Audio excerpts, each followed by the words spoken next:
जो आते हैं वो उन्होंने इतना बच्चों को किया होता है कि कोई भी बच्चा डर के मारे कुछ बोल ही नहीं सकता, ठीक है। कोई कुछ कहेगा या कोई कुछ कह देता है कि हमारे साथ कुछ ऐसा हुआ है, तो उस बच्चे के साथ उनके जाने के बाद इतना जुल्म किया जाता है, इतनी बुरी तरह मारा पीटा जाता है ना, मैं आपको बता नहीं सकती कि हम पर कितना तशद्दुद हुआ है, कितना जुल्म हुआ है। मुझे वो सोच कर ना मेरी रोंगटे जिस्म कांप जाता है कि वो 12 साल मैंने कितनी अजियत में गुजारे हैं। आप सोच भी नहीं सकते कि कितनी तकलीफ होती थी वहाँ पे। अस्सलाम वालेकुम नाजरीन, मैं हूं आपका अपना मेज़बान ज़ुहैब सागर और आप देख रहे हैं मेरा अपना यूट्यूब चैनल। नाजरीन, कहा यह जाता है कि जब माँ बाप इस दुनिया से चले जाएं और औलाद छोटी हो तो उसके जो रिश्तेदार हैं, ताया चाचा, मामा मामी या फूफो वगैरह, वो उनको संभाल लेते हैं। लेकिन इस वीडियो में जो मेरे साथ लड़की बैठी हुई है इनके साथ ऐसा बिल्कुल भी नहीं हुआ। 5 साल की थी जब इनके वालिद और इनकी वालिदा कहीं सफ़र पे जा रहे थे, तो डाइवो बस में बैठे हुए थे, तो एक्सीडेंट हुआ था। तो इनके वालिद और इनकी वालिदा का वहाँ पे हो जाता है मौके पर इंतकाल। उसके बाद इनका जो है वो ये अकेली हो जाती है क्योंकि छोटी बच्ची थी तब। तो ना ताया ने एक्सेप्ट किया, ना ताई ने, ना चाचा चाची, रिश्तेदारों में से किसी ने भी इनको एक्सेप्ट नहीं किया। उसकी वजह यह है कि इनके वालदैन ने शादी की थी, पसंद की और अपने तमाम रिश्तेदारों से ला ताल्लुकी जो है वो कर ली थी। अब हमारे पास ये आई हैं दारुल अमान की तरफ से। दारुल अमान की तरफ से हम ये वीडियो कर रहे हैं। बाकी सारी बात इनसे जानते हैं, बाकी सारी कहानी कैसे रहीं, कहाँ कहाँ रहीं और क्या क्या फेस करना पड़ा और अब क्या करना चाहती हैं। अस्सलाम वालेकुम। वालेकुम अस्सलाम। क्या हाल है आपके? ठीक हैं? तबीयत वगैरह ठीक है? अल्हम्दुलिल्लाह। ठीक। मुझे ये बताइए कि आप 5 साल की थी तो आपके वालदैन का एक्सीडेंट हुआ है। तो वालदैन की डेथ जो है वो मौके पे हो गई थी या हॉस्पिटल में? हॉस्पिटल में ले जाते जाते हॉस्पिटल में उनकी डेथ हो गई थी, ठीक है। हम्म। तो अब मैं तो बिल्कुल छोटी सी थी, 5 साल की बच्ची को अपनी होश नहीं होती हम्म। किसी और की क्या ही होगी, ठीक है।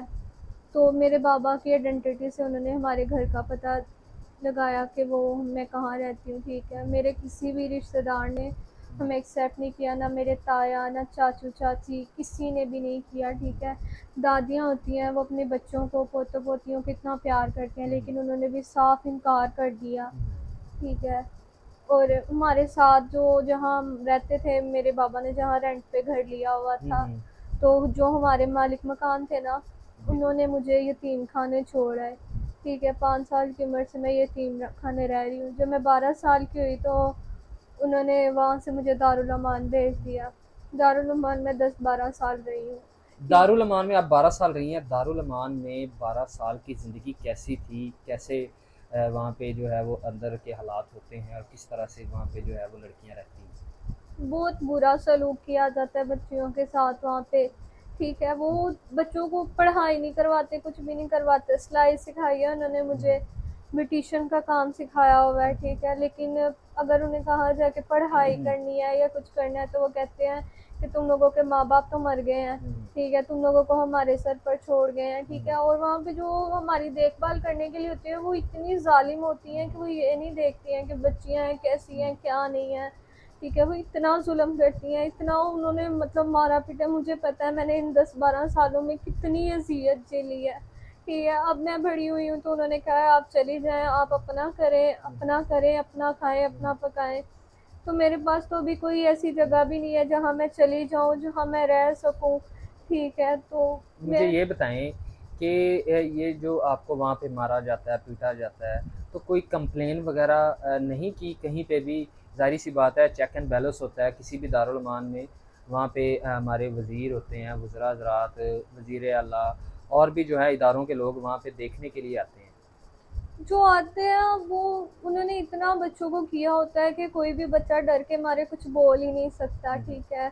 कोई कुछ कहेगा या कोई कुछ कह देता है कि हमारे साथ कुछ ऐसा हुआ है, तो उस बच्चे के साथ उनके जाने के बाद इतना जुल्म किया जाता है, इतनी बुरी तरह मारा पीटा जाता है ना, मैं आपको बता नहीं सकती कि हम पर कितना तशद्दुद हुआ है, कितना जुल्म हुआ है। मुझे वो सोच कर ना मेरी रोंगटे जिस्म कांप जाता है कि वो 12 साल मैंने कितनी अजियत में गुजारे हैं। आप सोच भी नहीं सकते कि कितनी तकलीफ होती थी वहाँ पे। साथ मुझे ये भी बताएं कि ये मारपीट के अलावा जो है वो सुनने में ये आया है कि दारुल अमान में और भी गलत काम के लिए जो है वहाँ से लड़कियों को जो है वो रात को भेजा जाता है। क्या इस बात में जो है सदाकत है? हाँ बिल्कुल ऐसे ही है, जो बच्चियां जवान हो जाती हैं, जो उनका कहना नहीं मानती मेरी तरह, उन्हें निकाल देते हैं वो, ठीक है। और ये जो कई लड़कियों के साथ इतना जुल्म करते हैं, दरिंदों की तरह उनको नोचते हैं, ठीक है, मारते पीटते हैं। कई तो लड़कियां मार खा खा करना मर जाती हैं वहाँ पे। इतना जुल्म सितम करते हैं, आप सोच भी नहीं सकते कि दारुल अमान की जिंदगी कितनी कठिन है। और वैसे उन्हें क्या ही कहना, उन रिश्तेदारों को भी तो शर्म आनी चाहिए कि एक छोटी सी बच्ची थी, क्या क्या जाता अगर वो मुझे संभाल लेते, ठीक है, मेरी स्टडी करवा देते, ना कोई प्राइवेट डालते, गवर्नमेंट स्कूलों में डाल लेते। गलत काम करने के लिए भी वहाँ से लड़कियों को बाहर भेजा जाता है, वजीरों मुशीरों के बंगलों में या अमीर तरीन लोगों के घरों में। ओबियसली पैसा एक इतनी बुरी चीज़ है, भेजते हैं वो, जो नहीं जाती हैं उन्हें निकाल देते हैं, और जो जरा सा उनको लगे ना कि हाँ मान जाएगी, उसको अच्छी तरह मार पीट कर मना लेते हैं। कई लड़कियां मजबूर होती हैं, वो नहीं कहीं जा सकती हैं, ठीक है, तो वो फिर इन कामों में पड़ जाती हैं, ठीक है। इन इन सारे बुरे कामों में सबसे बड़ा हाथ ये वजीरों वगैरह का ही होता है, इन सब का। अभी आप किस तरह की हेल्प चाहती हैं? अभी आपका सामान वगैरह तो हम ले आए हैं, आपको इस जो है ये फ्लैट में आपको रखा है, शेल्टर दिया है। इंशाल्लाह ताला जब तक आपका कोई मुस्तकबिल नहीं बन जाता, तो क्या चाहती हैं कि क्या करना चाहती हैं आगे की ज़िंदगी में? किस तरह जो है वो आप गुजारना चाहती हैं ज़िंदगी? क्या होना चाहिए? ब्यूटिशियन का आपने कोर्स किया, कुछ पार्लर वगैरह बनाना चाहती हैं, या आगे ज़िंदगी में क्या करना चाहती हैं? मैं पहले चाहती हूँ कि मैं अपना बेशक किराए पे घर लूँ, अपना घर लूँ, अपना सामान वगैरह थोड़ा सा बनाऊँ, ठीक है। फिर मैं चाहती हूँ कि मैं अपना ब्यूटिशियन का जो है ना छोटा सा पार्लर ओपन कर लूँ, ताकि मैं अपनी लाइफ गुजार सकूँ। और छोटी छोटी बच्चियाँ जो जो ऐसे हो जाती हैं, मैं उनकी हेल्प कर सकूँ, ठीक है। बस मैं चाहती हूँ कि सब लोग मेरा साथ दें, मेरी हेल्प करें। ऐसा कुछ आपका जो है ना वो ऐसा कोई निज़ाम बना दिया जाए, कोई अच्छा इंसान जो है वो हमारी ज़िम्मेदारी से, हमारी गारंटी से, उसके साथ अगर आपकी शादी करवा दी जाए, जो आपका सबसे पहले जो है आपको मकान लेके दे, किराए पे बेशक लेके दे, गिरवी ना लेके दे या ख़रीद के ना दे सके, किराए पे लेके दे दे, आपको घर का जो है रहने के लिए सामान जैसे कि किचन के बर्तन हो गए, और रहने के लिए जो है वो बिस्तर वगैरह और बेड वगैरह, जो भी घर में घरेलू सामान वगैरह होता है, फ्रिज वगैरह और मशीन वगैरह, तो ये सारा घर का प्रॉपर सामान आपको लेके दे, आपको घर का एडवांस, घर का किराया वगैरह सारा कुछ जो है वो आपके लिए करे, तो शादी जो है वो एक बेहतर चीज़ है और सुनते रसूल भी है, तो कर लेंगी शादी? हाँ मैं कर लूँगी, अगर कोई मेरी सारी मतलब मेरा खर्चा वगैरह उठा लेता है, मुझे अपना लेता है, संभाल लेता है, तो मैं कर लूँगी शादी। कितना को जो है वो आपका वो ये इन पे सारे पे सामान पे पैसे वगैरह लग सकते हैं, कोई अंदाज़ा है आपको? आपको भी पता है कि आजकल मालिक मकान पहले 2 महीने का किराया मांगते हैं, ठीक है, फिर जाकर करते हैं। फिर मुझे अपना सामान वगैरह भी कुछ बनाना है, किचन का सामान लेना है, ठीक है, अपने रहने के लिए बिस्तरे वगैरह लेने हैं। तो बस मैं इतनी चाहती हूँ कि मेरा ये सारा सामान वगैरह आ जाए, ताकि मेरी ज़िंदगी में कुछ सुकून आ जाए। मोबाइल फ़ोन आपके पास नहीं है, ये भी आप बता रही हैं? नहीं है मेरे पास, फ़ोन वगैरह नहीं है। वो तो ज़ाहिर सी बात है, जब आपका निकाह करवाएंगे तो मोबाइल फ़ोन तो ज़ाहिर सी बात है ज़रूरी है, वो भी आपको लेके दे दिया जाएगा। तो 5 लाख रुपया अगर कोई ऐसा इंसान, नेक दिल इंसान जो है वो आपको इज़्ज़त बनाना चाहता है, आपको अपने निकाह में लेना चाहे, और आपका जो है ना ये तकरीबन 5 लाख का जो ये खर्चा है वो आपको भेज के और हमारी ज़िम्मेदारी से हम आपका निकाह करवा देते हैं, तो आप ज़िंदगी अच्छे से गुजार सकते हैं। हाँ बिल्कुल, मैं उसकी सारी ज़िंदगी ताबियादार रहूँगी, उसकी शुक्रगुज़ार रहूँगी, अगर वो मेरे लिए इतना कर रहा है, मेरी हेल्प कर रहा है,